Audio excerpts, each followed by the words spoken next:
We're making an easy but gorgeous chocolate chunk banana bread with half the sugar and carbs, but we won't compromise on rich banana flavor or moist, fluffy texture. We're using clean, simple ingredients including bananas, oat flour, cottage cheese, light olive oil, and of course, chocolate. Hello, my name is Nicole Bonilla, and if you love healthier recipes made with all natural ingredients, then you are in the right place. To make this really easy banana bread, we're going to start by prepping our pan. So I've just taken my bread pan and then a sheet of parchment paper, and I like to line it with the parchment paper because it makes it really easy for getting the bread out of the pan after it's baked. But of course, you could just grease your pan and then bake it without the parchment paper. So I'm just going to start with my sheet of paper that is a little bit longer than my pan.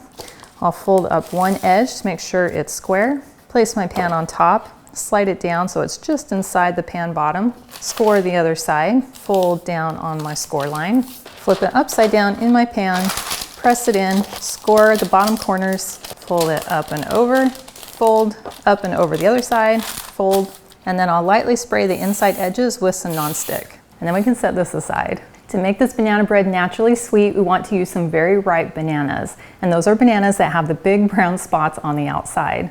So I'm going to add 2 ripe bananas to my bowl. Now you're welcome to jot down the ingredients as we go along, or you can click on the link that's in the video description below, and that will take you to the recipe on my website with all the details. Now what makes this banana bread extra moist as well as a little higher in nutrition is adding some cottage cheese. But we want to blend it first so that we no longer have that curdled texture. So I'm going to add the cottage cheese with all the wet ingredients to my bowl and then use my immersion blender to blend it all together. But you can also do this in an upright blender or a food processor. And instead of cottage cheese, you could also use Greek yogurt or sour cream, and then you wouldn't have to blend it down first. So I'm going to add a 1/3 cup of cottage cheese and a 1/2 cup of cane sugar, but you could use any granulated sugar. A 1/3 cup of light olive oil, but you could also use avocado oil.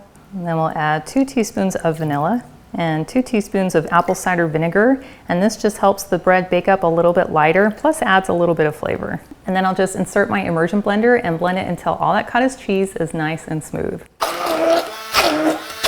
Well, now the bananas are smashed and we no longer have that curdled texture of the cottage cheese. Now I didn't want to add my eggs with the other wet ingredients because I didn't want them to be over whipped as we blended the cottage cheese. So now I'll go ahead and add 2 eggs, and then I'm just going to whisk these together until I no longer see the egg yolks. And this makes sure that they don't get over whipped. Well, now we can add our dry ingredients, which includes 2 1/4 cups of oat flour. Now you can buy oat flour already ground at the store, or you can easily make your own. All you need are some quick oats or old-fashioned oats and an upright blender or food processor, and you just blend the oats for about, maybe 20 seconds until you get a very fine oat flour. So I'm going to add 2 1/4 cups of oat flour, and then I'm adding 2 teaspoons of baking powder, 1 teaspoon of cinnamon, and 1/2 teaspoon of salt. And then we just whisk this together until well combined. That's smelling really good with that cinnamon and banana. And then we have this really thick and gorgeous banana bread batter. Now for adding in the chocolate, you could use any kind of chocolate chunks or chocolate chips that meet your dietary preference. Now the recipe includes 1/2 cup of chocolate chips, but you could add more if you like. I won't judge. So I'm gonna go ahead and dump in about 1/2 cup of my chocolate chunks, but I'm gonna hold out about 2 tablespoons because I wanna sprinkle those on top of the loaf before it bakes. And now I'll just stir these in with my spatula. So if I use my whisk, then it all gets stuck between the strands. And then we're going to simply pour our batter down into our prepared bread pan. And I'll just gently spread it with my spatula to make sure it's nice and even. And then we'll take the extra chocolate chunks and I'm going to spread those on top. And then I have found it works well if you're using the chocolate chunks to go ahead and just kind of gently press them into the batter before it bakes.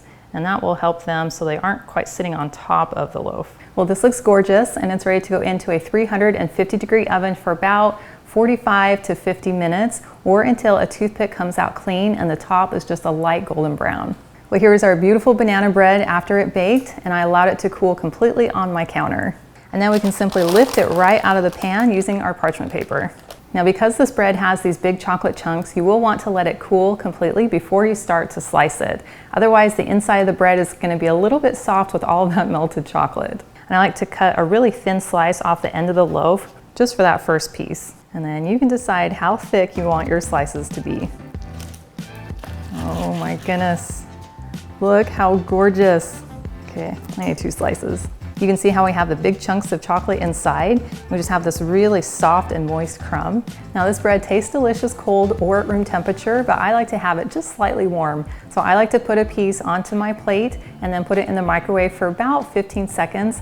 And that just really helps to soften the bread and enhances the flavors. Now it's time for a sample. You can see just how nice and soft that is. That is delicious. This bread has such a delicious, moist and soft crumb. And I love that little depth of flavor that comes in from the oat flour and the cottage cheese. And then biting into those delicious chocolate chunks just takes it to another level. And what I love most is that I'm eating something with clean, natural ingredients, which means I'm gonna feel just as good even after I eat it. And I want you to know that I believe in you and your ability to eat those healthy foods that will make you feel fantastic from the inside out. And I'm here to support you in any way that I can. Well, thank you so much for hanging out with me today in my kitchen. I've included a link to the full recipe and it's in the video description below.